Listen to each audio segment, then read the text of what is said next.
Assalamualaikum warahmatullahi wabarakatuh. Halo geng, jumpa lagi nih bersama Michan di channel Kisah Misteri. Pada kesempatan kali ini, Michan akan menceritakan cerita yang gak kalah seru nih geng dari cerita-cerita yang sebelumnya. Dan Michan akan menceritakan cerita yang berjudul Bayi Bungkus gengs. Dan Bayi Bungkus ini gengs, ini tuh sequel dari cerita yang berjudul Danyang Watu Ireng. FYI nih gengs, Bayi Bungkus ini adalah bayi yang diperebutkan oleh Dedemit gengs. Jadi para Dedemit itu pada ngincer deh kayak gitu, ngincer si bayi bungkus ini. Konon katanya Dedemit kalau makan darah si bayi bungkus, si Dedemitnya itu bakalan jadi sakti gengs. Ya sakti mandraguna gitu pokoknya. Jadi bayi bungkus ini banyak diincer sama si Dedemit gengs. Oke, daripada kalian penasaran bagaimana ceritanya, langsung aja ya gengs, kita masuk ke ceritanya. But cerita ini ditulis oleh Mas Taufik gengs. Dan jika kalian ingin mengunjungi tweet beliau, langsung aja. Link akan Michan sediakan di kolom deskripsi ya. Oke, kita langsung masuk ke cerita. Bayi Bungkus. Rekso berdiri gelisah, bersandar pada besi pembatas jembatan kecil yang melintas di atas kali Watu Ireng. Hembusan nafasnya beradu dengan dinginnya malam. Terkadang meliuk seperti aliran yang membelah kabut tipis penanda hawa dingin di Wonosari.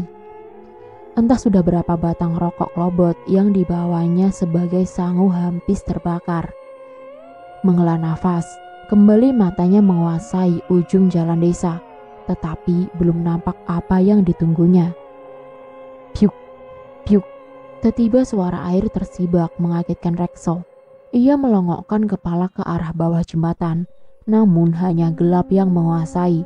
Rekso mencoba menajamkan mata, namun belum sempat menangkap sumber suara itu, ia dikagetkan oleh sebuah tepukan pelan di bahunya.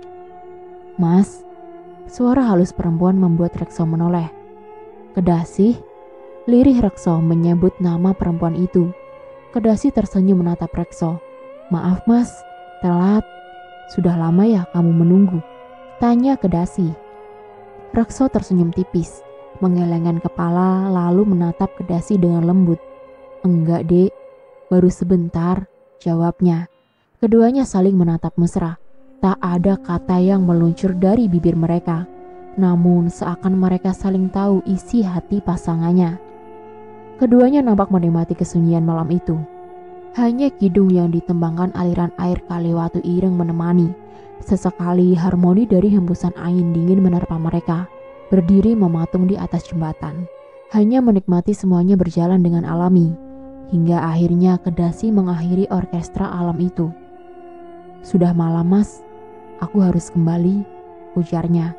Rekso nampak belum rela, namun ia tahu batas wanita tak baik keluar rumah terlalu malam. Ia mengangguk. "Gak usah diantar mas." Kedasi tersenyum menggenggam erat tangan Rekso. Dingin sekali tangan Kedasi malam itu. Rekso beranggapan bahwa angin yang membuat tangan kekasihnya seperti membeku. "Hati-hati ya dek," jawab Rekso. "Sebelum aku pulang, aku ingin memastikan hatimu mas." Tiba-tiba Kedasi mengeratkan genggamannya. "Memastikan bagaimana dek?" Rekso nampak tak mengerti. "Janji kepadaku, hatimu hanya untukku," desak Kedasi. Rekso menghela nafas, tersenyum menatap mesra Kedasi. "Janji gak bakal aku cinta wanita lain kecuali dirimu," Rekso menatap berucap. Selepas Rekso mengucapkan janjinya, sekonyong-konyong dari arah jalan desa, sesosok wanita berlari menuju ke arahnya. "Jangan mas, itu bukan aku," jerit sosok perempuan itu. Rekso kebingungan. Mendekat dengan cepat, sosok itu mulai jelas membentuk Kedasi, wanita yang dicintainya. Tergagap, Rekso menatap Kedasi yang ada di depannya. Sementara Kedasi yang baru saja sampai menghentikan langkahnya dengan pandangan ketakutan, tak berani melangkah lagi maju memasuki jembatan. Kedasi yang berada di depan Rekso menyeringai. Perlahan tubuhnya berubah. Kaki yang terlilit kain jarik tiba-tiba memanjang dengan bersisik. Sementara kebaya yang digunakannya perlahan luruh berganti menjadi kemben berwarna hitam dan emas. Kaki yang telah berubah menjadi ekor ular itu bertumpu menegakkan badan.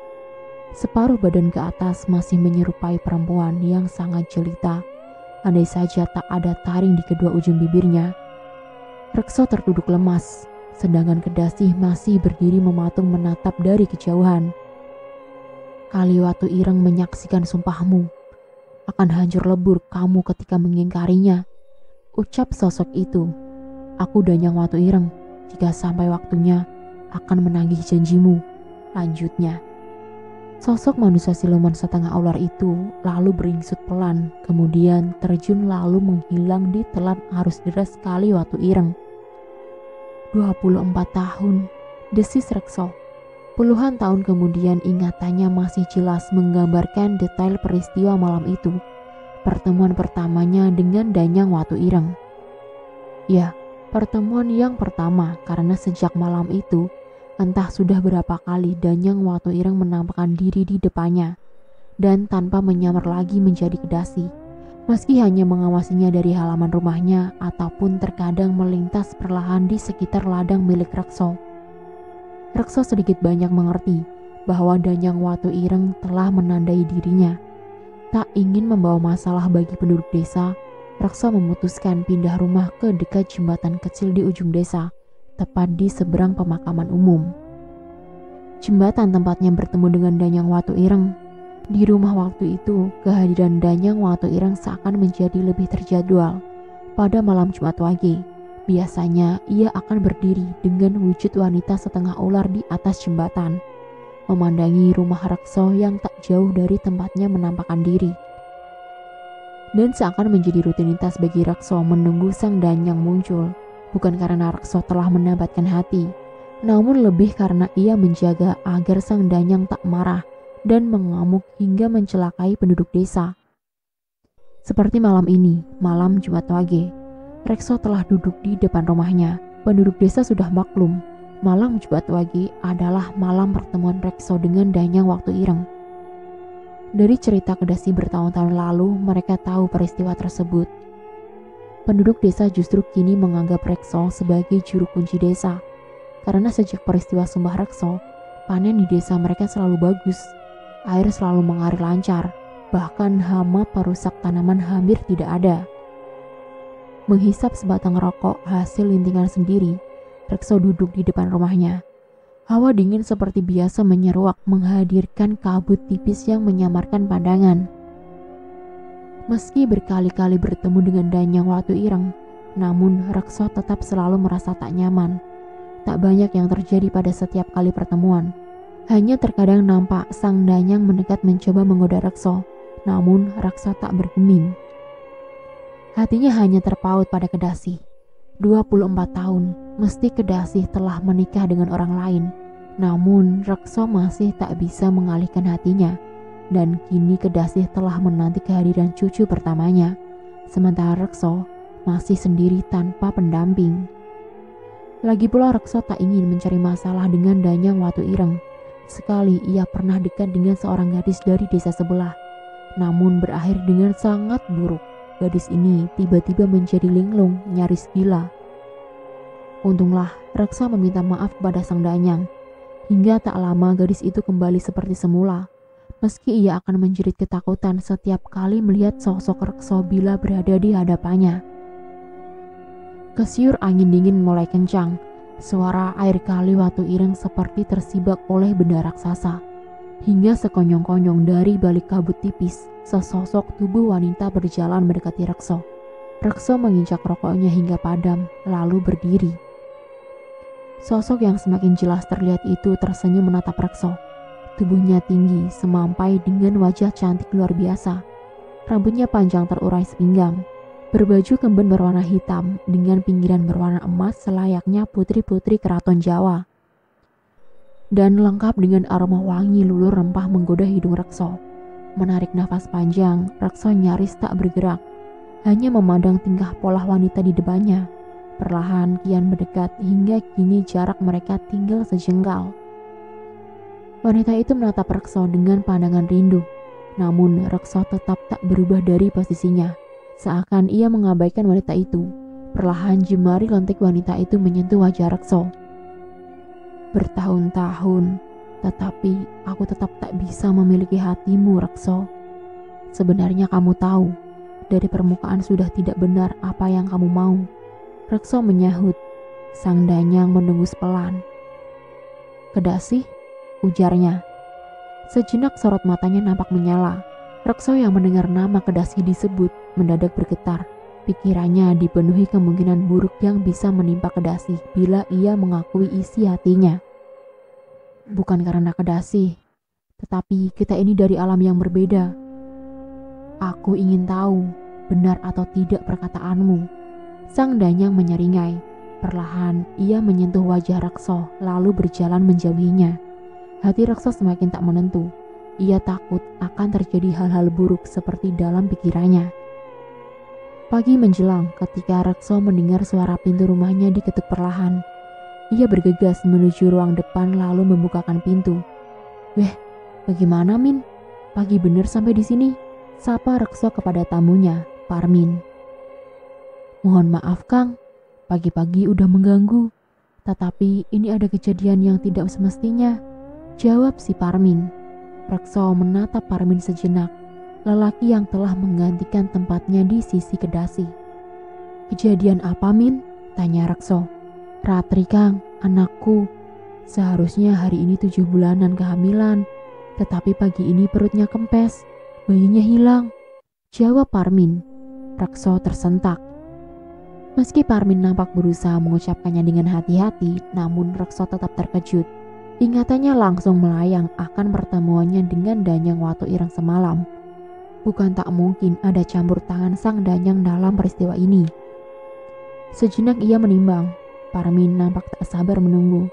Kamu kira-kira tahu hal ini ada kaitannya dengan Danyang Watuireng? Tanya Parmin. Belum berani memastikan Min.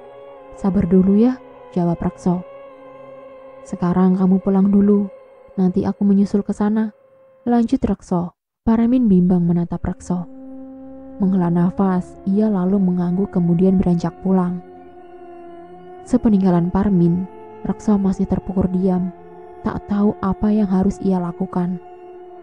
Namun ia tahu, tak mungkin ia tak menolong Ratri. Terlebih, ia adalah anak dari Kedasi. Rekso berjalan keluar rumah, namun kali ini ia tak mengambil jalan melewati jembatan desa.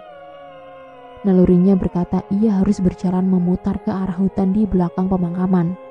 Bisa selisih 3 jam perjalanan, namun entah mengapa ia lebih mantap menerobos hutan daripada melewati jembatan kecil di atas Kali Watuireng.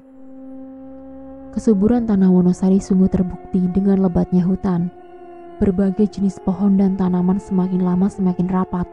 Beberapa semak dan perdu menghalangi langkah Rekso. Berbekal golok di tangan, dibabatnya tanaman yang melintang di depannya. Pada beberapa titik, Rekso terhalang pohon besar, sehingga ia harus sedikit menyimpang dari garis imajiner yang dia ciptakan dari rumahnya ke desa sebelah. Untuk kemudian ia melanjutkan perjalanan ke rumah Ratri yang berada di perbatasan utara antara Wonosari dan desa Gedangan. Namun tanpa disadari, ia semakin menyimpang dari garis tersebut, bukan ke utara, namun makin jauh ke arah timur laut. 2 jam berlalu, dan Rekso mendapati dirinya makin tenggelam masuk ke rimbunan hutan. Ia kelelahan lalu duduk di bawah sebuah pohon besar. Bersandar pada pohon itu, tiba-tiba telinga Rekso menangkap suara kambing mengembik. Mungkin saja di dekat situ ada pengembala kambing yang bisa dimintai pertolongan menunjukkan arah, pikir Rekso. Segera ia beranjak menuju suara kambing itu berasal. Sejenak ia berjalan menerobos di semak. Rekso terkaget-kaget ketika mendapat tanah lapang di situ dengan beberapa ekor kambing yang merumput dengan tenang. Di ujung tanah lapang, di tepi sisi hutan yang lain, sebuah rumah kayu berdiri dengan sederhana namun kokoh. Dengan ragu-ragu Rekso melangkah menuju rumah tersebut. Tak satu kali pun ia pernah mendengar bahwa ada orang yang mendiami hutan ini. Namun baginya tak ada pilihan lain. Ia harus meminta pertolongan penghuni rumah itu. Sampai di depan rumah itu Rekso berhenti. Tak yakin apakah penghuni rumah ini adalah manusia atau makhluk lain. Namun bagi Rekso tak ada bedanya, toh ia telah bertahun-tahun berhubungan dengan Danyang Watuireng. mengetuk pintu perlahan sembari mengucapkan salam. Rekso lalu menunggu. Beberapa saat kemudian terdengar derit daun pintu dibuka dari dalam. Dari baliknya nampak sesosok kakek-kakek berjenggot panjang dengan baju yang juga sewarna dengan rambutnya, putih. Yang ditunggu sudah datang. Sini masuk nak, silahkan silahkan, ujar kakek tua itu. Agak janggal baginya dipanggili. Umurnya sudah mendekati setengah abad, namun lebih janggal lagi saat mendengar kakek itu telah menunggunya. Kakek tua itu membuka pintu lebih lebar, seakan mempersilahkan Rekso memasuki rumahnya terlebih dahulu. Meski bimbang, Rekso merasa kakek itu bukanlah orang jahat. Memantapkan hati, ia melangkah memasuki rumah tersebut, melewati si kakek yang masih memegangi daun pintu. "Bagaimana nak? Capek?" tanya si kakek sembari menuangkan air di kendi ke gerabah berbentuk cangkir di depannya. "Tidak mbah, hanya masih bingung," jawab Rekso jujur. Kakek tua itu tersenyum. "Sudah, diminum dulu," perintah si kakek. Rekso menurut, lalu meminum air yang dipersiapkan oleh si kakek tadi. Sejenak Rekso merasakan tenaganya pulih, bahkan kerasa lebih baik dari sebelumnya. Keheranan, Rekso menatap si kakek yang tersenyum sambil mengelus jenggotnya. "Air apa ini mbah?" Rekso penasaran. "Hanya air sumur nak, jangan khawatir. Yang perlu kamu khawatirkan bagaimana caranya kamu bisa membawa pulang bayinya Ratri," jawab si kakek. Rekso kembali terheranan. Dari mana si kakek tahu tujuannya? "Sebenarnya kamu itu siapa mbah?" tanya Rekso. "Tunggu sebentar," ujar si kakek. Berdiri dari duduknya, si kakek berjalan menuju kamar di belakang. Tak lama kemudian ia kembali dengan menenteng sebuah tasbih dari kayu. "Aku sebenarnya hanya dititipin. Tempatku bukan di sini. Cuma karena ada urusan terpaksa aku harus menemui kamu," jawab si kakek. "Aku Jin Korin nenek moyangmu, Sosro Hanggoro. Kalau sudah waktunya, harus mewariskan tasbih Nagosari ini kepada keturunannya yang tepat," lanjutnya. Rekso nampak tak percaya. Jin Korin tersebut hanya tersenyum sembari mengasurkan tasbih Nagosari yang dimaksud kepada Rekso. "Pesan Ki Sosro, jangan mengandalkan isi tasbih ini, karena sebenarnya tasbih ini hanya atas izin Allah bisa membantu kamu," ucap si kakek. "Membantu bagaimana mbah?" tanya Rekso. "Bangsa jin buruk gak suka dengan kayu Nagasari. Terlebih tasbih ini seumur Ki Sosro digunakan untuk zikir, menyembah Allah," jawab si kakek. "Tetapi jangan modal nekat menghadapi Danyang Watu Ireng. Belum saatnya dia sirna dari dunia." Si kakek menghela nafas panjang. "Bayinya Ratri selamatkan. Dialah nanti yang punya kekuatan menyirnakan Danyang Watu Ireng." Rekso mengangguk mengerti.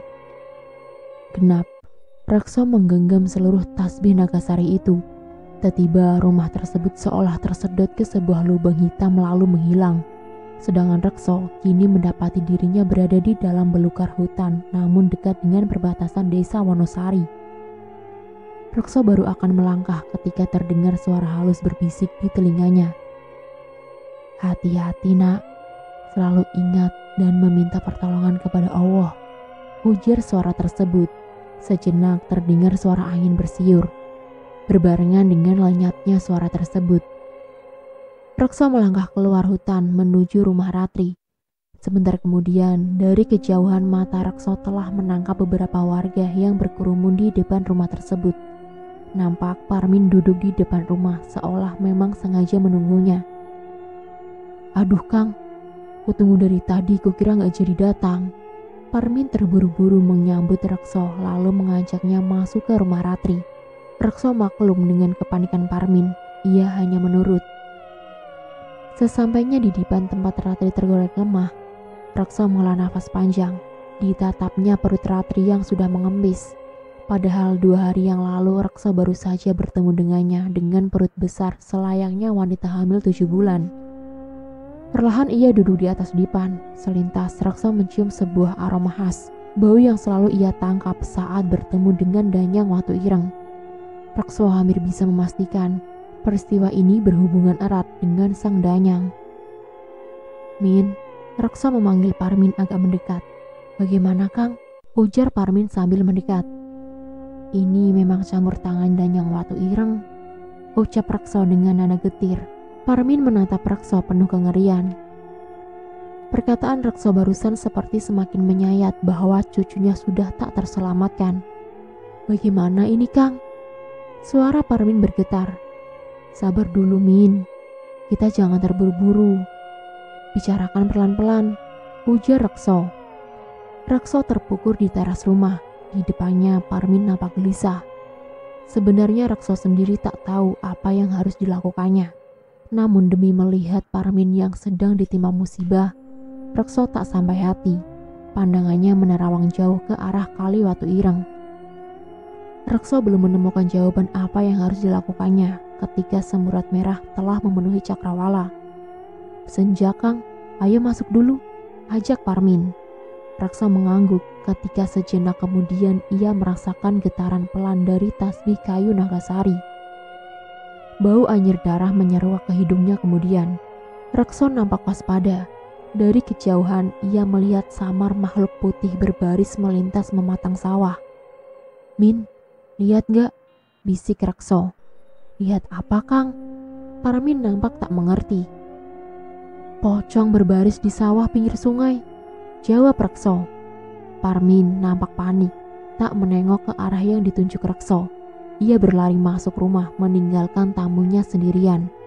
Rekso menyimpulkan bahwa Parmin ketakutan tapi tak melihatnya. Entah kenapa Rekso merasa tak takut sama sekali. Perlahan ia mendekat ke arah beberapa pocong yang nampak seperti berbaris itu. Muka mereka rata-rata menghitam dengan mata berwarna merah menyala. Kain putih yang mereka kenakan sudah menguning bercampur dengan lumpur. Perlu apa kalian ngumpul di sini? Bubar, bentak Rekso.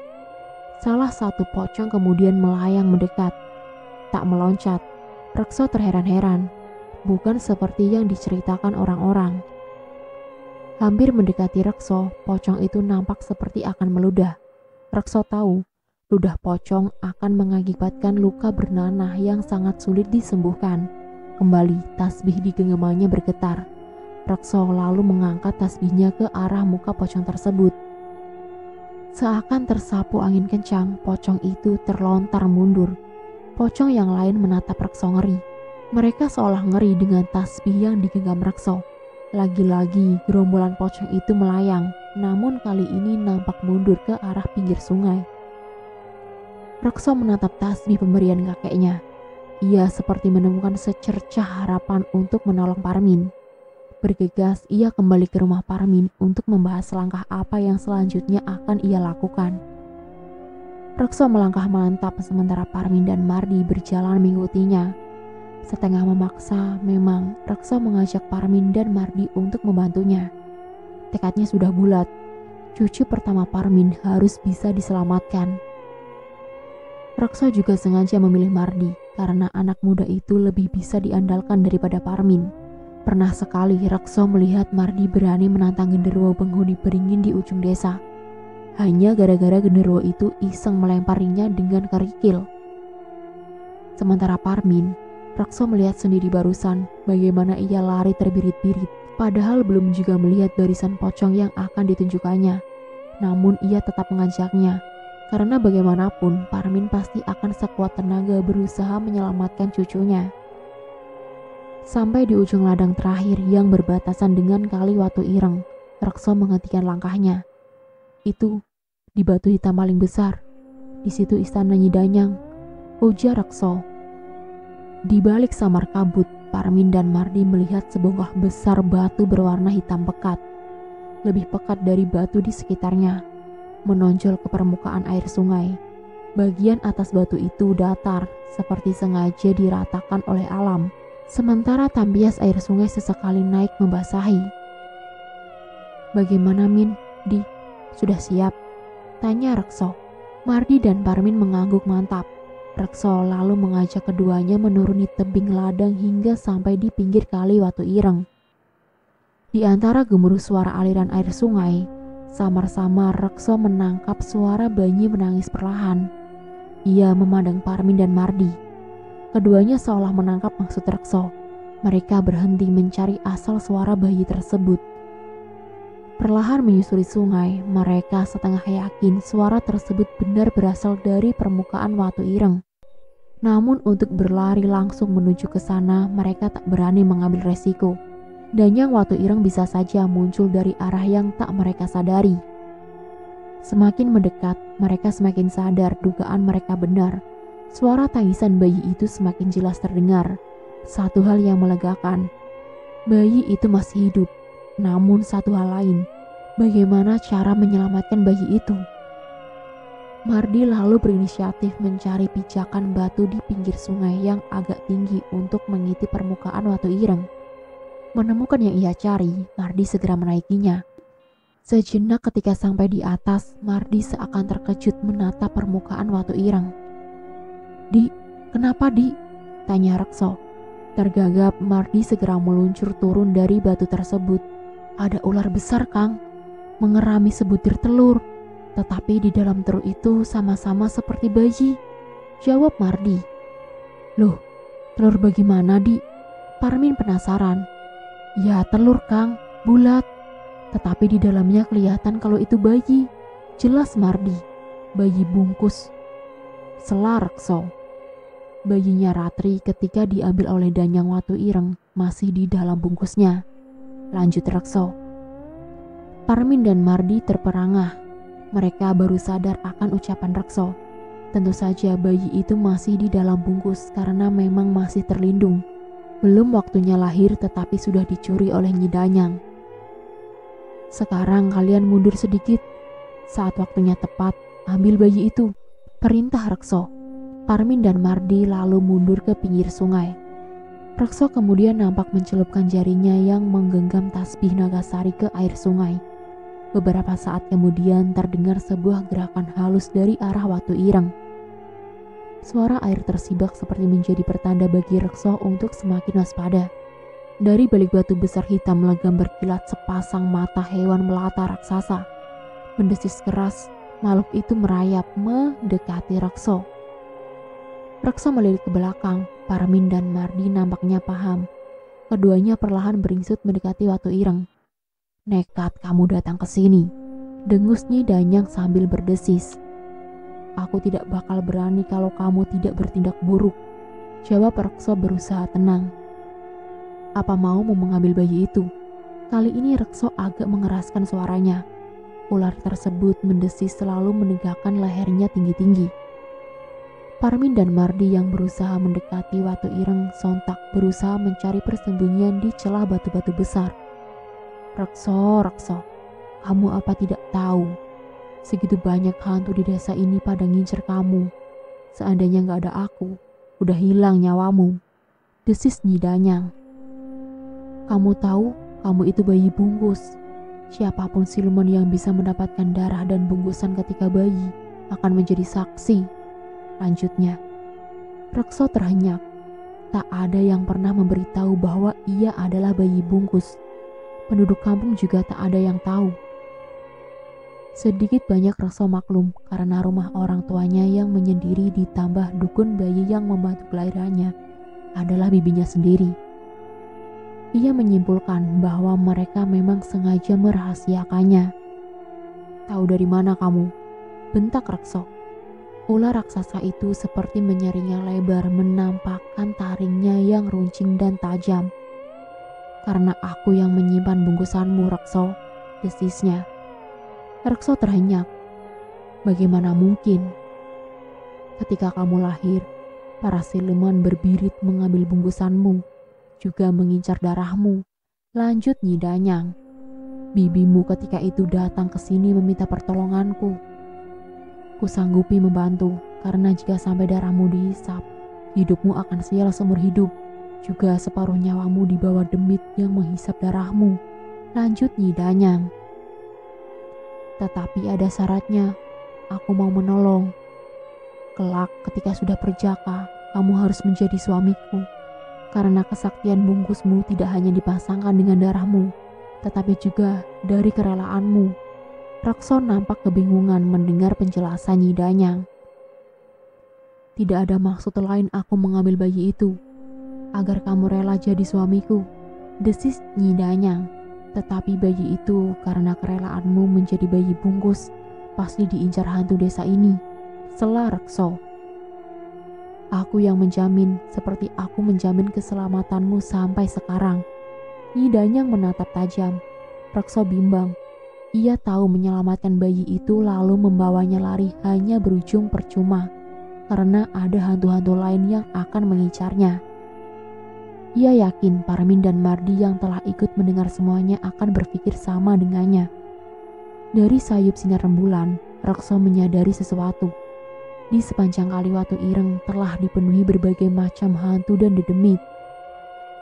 Sosok pocong, genderuwo, kuntilanak, dan berbagai bentuk lain yang ia sendiri baru pertama kali melihatnya. Sekilas ia juga melihat Mardi yang sedang menyeret Parmin yang pingsan ke tepian sungai. Ia tahu pilihan terakhir ada pada keputusannya. Demi keselamatan bayi itu dan penduduk desa ia mengalah. Tetapi untuk menghamba kepada siluman itu ia tidak sudi. Para dedemit desa rupanya telah mencium aroma bayi bungkus anak dari Ratri. Rakso sedikit mengeluh. Menghadapi Nyi Danyang sendiri saja ia sudah tak yakin, apalagi ditambah dedemit desa yang rupanya ingin turut andil dalam perebutan jabang bayi bungkus ini. Di lain pihak, Parmin yang diharapkan membantunya rupanya pingsan ketakutan.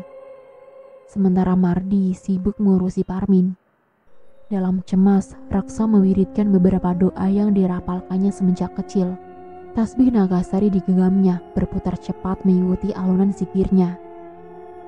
Sejenak tasbih itu bercahaya lembut, kekuningan seperti sekumpulan kunang-kunang yang sering dijadikannya mainan olehnya semenjak kecil. Hanya kali ini tasbih itu juga bergetar pelan, seolah mengkalibrasi zikirnya dengan detak jantungnya. Nafas Raksa mulai teratur, hening sejenak hingga kemudian cahaya dari tasbih tersebut meluas, menyelimuti lengan Raksa. Rupanya Danyang Watu Ireng juga menyadari aliran hawa lembut yang ditimbulkan tasbih tersebut. Ia mengeram marah. Lehernya ditegakkan tinggi seolah siap mematuk Raksa. Namun Raksa pantang mundur. Semakin ia berkonsentrasi dengan wiridnya, semakin hangat cahaya dari tasbih tersebut menyelimutinya. Mata Nyi Danyang menyala merah. "Raksa, ini balasannya," bentak Nyi Danyang. Namun Raksa tak bergeming. Satu atau dua dedemit yang nampaknya mulai tak nyaman dengan cahaya tasbih tersebut perlahan meninggalkan tepian kali Watu Ireng, hingga hanya menyisakan 7 dedemit dengan aura yang angker. Tubuh dedemit itu perlahan merangsek turun mendekati jabang bayi bungkus di atas batu hitam. Mardi yang melihat hal tersebut nampak panik. Berkali-kali ia mencoba membangunkan Parmin dari pingsannya. Raksa pun menyadari kehadiran 7 dedemit tersebut, namun ia tak bisa banyak membantu karena dirinya sendiri saat ini sedang berhadapan langsung dengan Danyang Watu Ireng. Penuh kewaspadaan, ia mengamati setiap gerakan lawan di depannya. Ular besar tersebut semakin tinggi menegakkan kepalanya. Sekejap kemudian diiringi dengan raungan dahsyat ular itu melontarkan tubuhnya, bukan ke arah Raksa, namun menuju tempat di tengah-tengah 7 dedemit yang telah berhasil mendekati si jabang bayi. "Jangan ikut campur kalau tidak ingin kehilangan tempat di dunia," geram Nyi Danyang. Namun rupanya 7 dedemit tersebut tak mengindahkan ancaman Nyi Danyang. Mereka nampaknya sudah berkomplot untuk merebut bayi itu. Salah satu dedemit itu meraung menyerang bagian perut Nyi Danyang yang terbuka. Sementara 2 lainnya menyerang dari sisi kanan dan kiri kepala sang ular. Sebuah sabetan dari ekornya terlontar memapak serangan tersebut. Namun keberanian 7 dedemit tersebut rupanya bukan hanya modal nekat saja. 3 dedemit di belakang menyongsong sebentar ekor Nyi Danyang, sementara yang lain tetap melanjutkan serangan mereka. Buk! Blak! Sebuah suara tumbukan 2 benda keras mengawali pertempuran. Nyi Danyang nampak marah. Sebuah desisan keras diiringi suara angin seperti suara seruling menggema. Seiring suara langkingan tersebut, nampak berbagai jenis ular bermunculan di sepanjang kali Watu Ireng. Mereka merayap menuju Watu Ireng. Tampak ratu mereka bertarung sengit, seperti dikomando. Begitu sampai di atas batu hitam besar tersebut, ular-ular tersebut kompak bergelung mengelilingi si jabang bayi. Rupanya Nyi Danyang ingin mengamankan jabang bayi bungkus tersebut agar perhatiannya tak teralihkan dari pertempuran. 7 dedemit itu nampak marah. Wajah mereka yang semuanya menyerupai wajah binatang semakin mengeras menebar hawa angker. Berloncatan saling bergantian mereka menyerang Nyi Danyang. Kali ini ular besar itu kewalahan. Beberapa kali pukulan, tendangan dan cakaran bersarang di tubuhnya. Rekso yang mengamati jalannya pertempuran nampaknya mulai memahami situasi. Para dedemit itu mencoba mengambil si jabang bayi bungkus agar bisa menguasai daerah ini, merebut tahta Danyang Watu Ireng. Rekso mulai bimbang. Apabila bayi tersebut dibiarkan jatuh ke tangan para dedemit, maka hanya kematian yang menantinya. Sementara apabila ia membantu Danyang Watu Ireng, berarti ia menyerah untuk menjadi pasangan hidup ular besar itu. Hingga pada suatu kesempatan salah satu dedemit berhasil merengsek menyingkirkan gerombolan ular yang melindungi si jabang bayi. Tak ada pilihan lain, Rekso harus segera membantu si Danyang. Ia pun berlari menuju medan pertempuran. Rekso berburu waktu karena si dedemit kini telah berhasil menjangkau si bayi bungkus. Nyi Danyang meraung marah. Namun ia tak bisa mendekat karena dikepung 6 dedemit yang lain. Dengan taringnya salah satu dedemit tersebut mencoba mengoyak selaput bungkus si bayi. Sedikit demi sedikit selaput itu robek dan mengucurkan cairan bening bercampur darah. Rekso yang telah berhasil sampai di tempat tersebut langsung memburu si dedemit yang sedang mencoba memakan robekan bungkus bayi itu. Kali ini Rekso menyaksikan sendiri. Benar yang dikatakan Nyi Danyang. Meski hanya robekan, namun bungkus tersebut seolah memberi kekuatan kepada dedemit yang memakannya.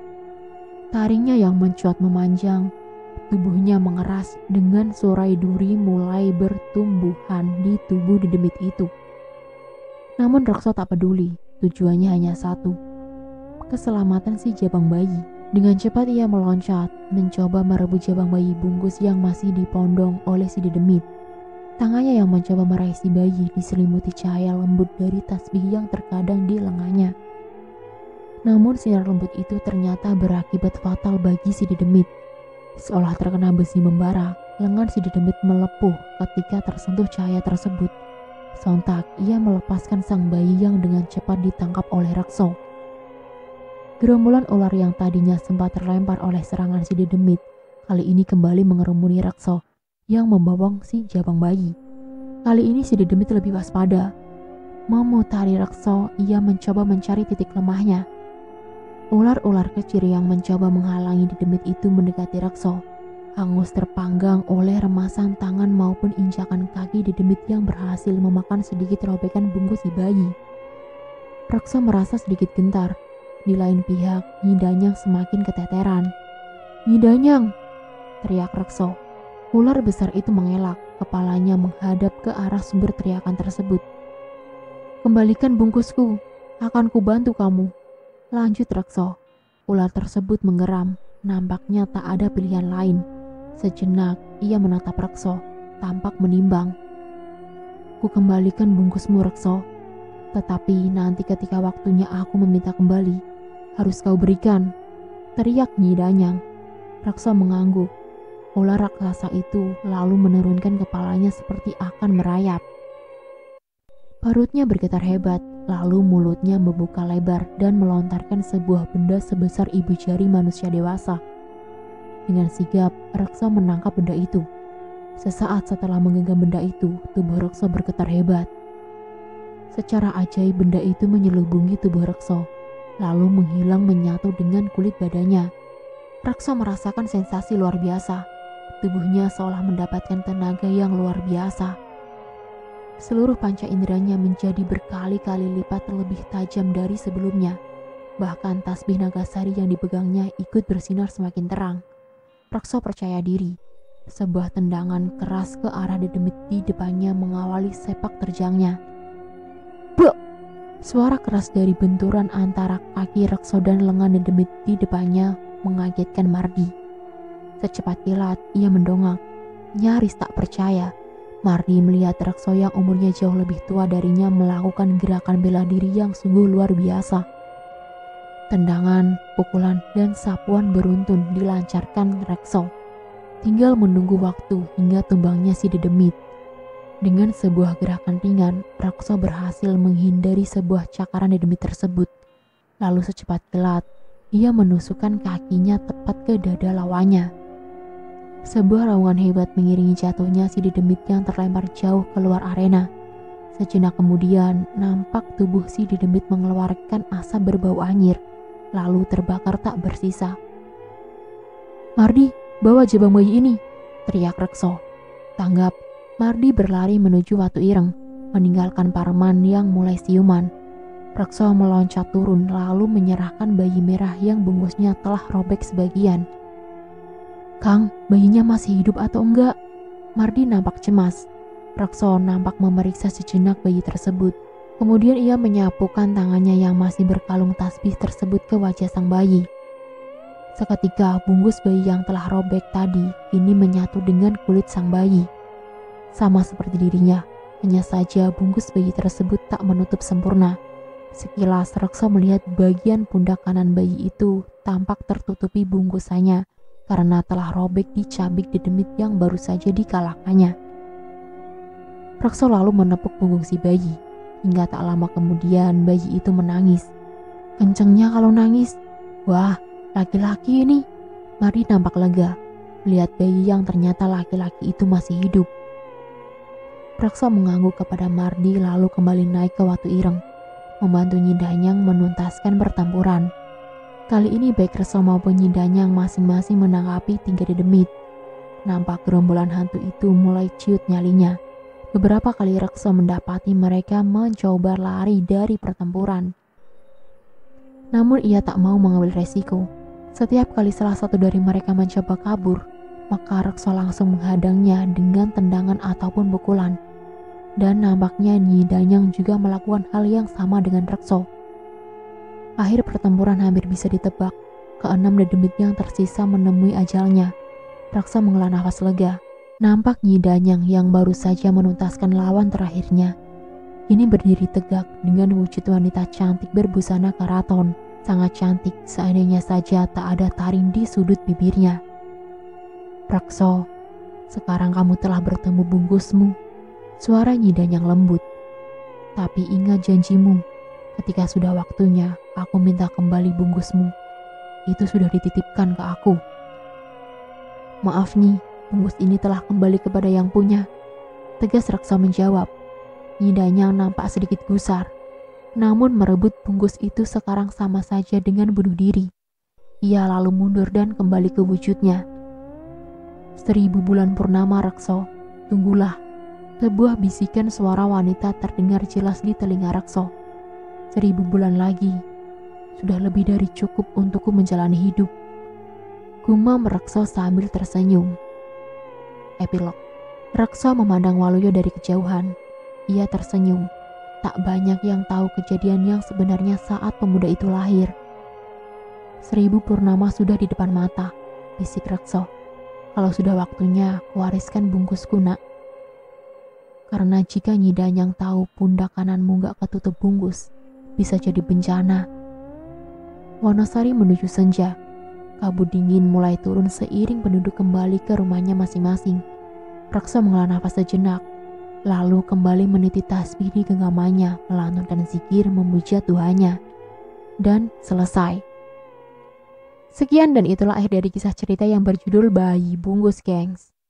Akhir kata Michan ucapkan terima kasih ya gengs untuk kalian yang sudah menonton video kali ini.